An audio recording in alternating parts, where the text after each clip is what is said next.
Hi everyone, I am Tianyi Zhou, and today my presentation is renal vascular biomarkers with quantitative ultra-short time-to-echo contrast-enhanced MRA. I have nothing to declare. Imaging biomarkers hold promise for monitoring the severity of CKD. Nowadays, gadolinium-enhanced MRA is widely used in the clinic for vascular imaging. However, CKD patients with low eGFR are contraindicated to receive gadol-enhanced MRAs by nephrology guidelines, although they may be vital to patient care in many cases. On the other hand, ferumoxytol clears through the liver instead of the kidney, and it is a safe contrast agent for CKD patients. In addition, it causes strong T1 and T2 shortening effects and stays intravascular for a long time. We have developed a new method, quantitative ultra-short TE contrast-enhanced MRA, which combines optimized UTE sequence with a safe contrast agent, ferumoxytol, and provides strong positive contrast in vessels with 4 times higher CNR compared to a gadol-enhanced MRA. In this presentation, I will talk about the QUTE-CE MRA technique for renal imaging and demonstrate its clinical applications, including dynamic imaging, renal mass assessment, and vessel morphometry. The study was performed on Siemens Prisma 3 Tesla scanner with a UTE spiral vibe whip sequence. The subjects were all CKD patients and referred to us by physicians due to contraindications for gadol. They received ferumoxytol infusions at the scanner with a dose of 4 mg per kilogram body weight. We acquired T1-weighted and T2-weighted images to differentiate the anatomy of the kidneys and the lesions. 2 types of QUTE scans were performed: series of breath-hold scans during the contrast infusion and the free-breathing scans in the pre-contrast and post-contrast sessions. Here is the list of parameters for the QUTE-CE protocol. This shows the typical blood pool vascular rendering that we can produce using the QUTE-CE technique. As you can see in the video, it provides a detailed delineation of the location and morphology of the vessels. Compared to the clinical standard gadol-enhanced MRA, QUTE-CE free-breathing images have 5 times higher SNR, 4 times higher CNR, and 3 times lower signal heterogeneity, while twice the resolution. We published this result in Abdominal Radiology, where you can find further details. Now, I would like to share 2 compelling cases where we applied the QUTE-CE technique to make clinical evaluations. This subject is a 61-year-old female with stage 3 CKD and eGFR 30. She had a partial nephrectomy at the right kidney pointed with the brown arrows.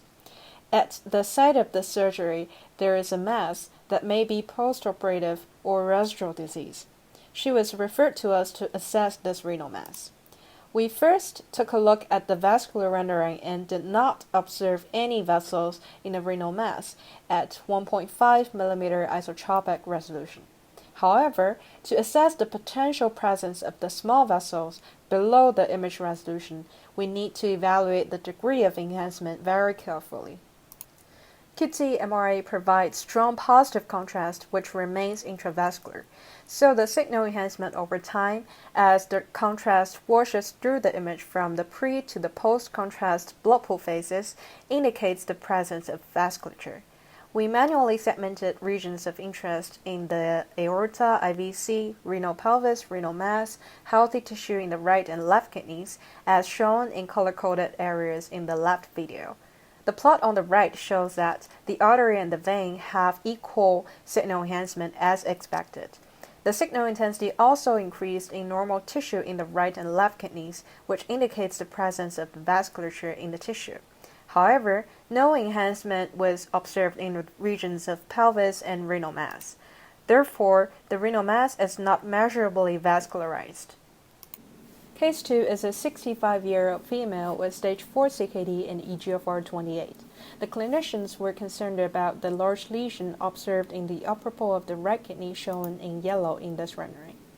This lesion is a complex lesion instead of a simple cyst.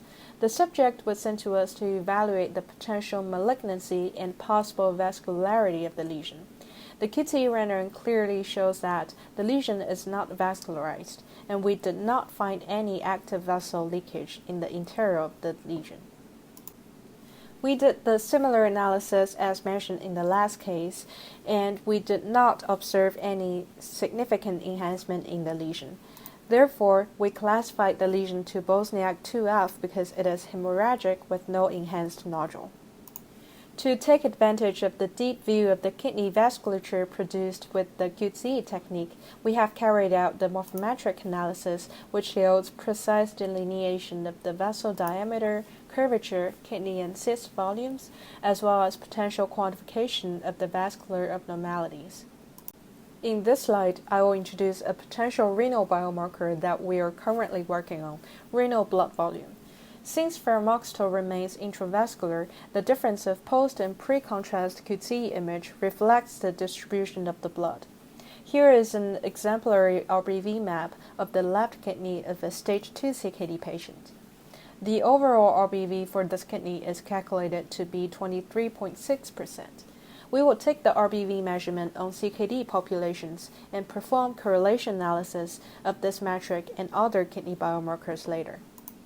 To conclude, QUTE-CE MRA is a safe technique for CKD patients. It provides positive contrast images capturing the kidney's arterial and venous network, produces superior image quality than the clinic gadol-enhanced MRA. In the clinic, QUTE-CE MRA currently enables dynamic imaging to assess renal lesions and generates a vascular map for surgical guidance. Further, this technique yields volumetry and morphometric analysis for the kidney vessels and quantitative measurements of renal blood volume, which we intend to develop further as potential renal biomarkers.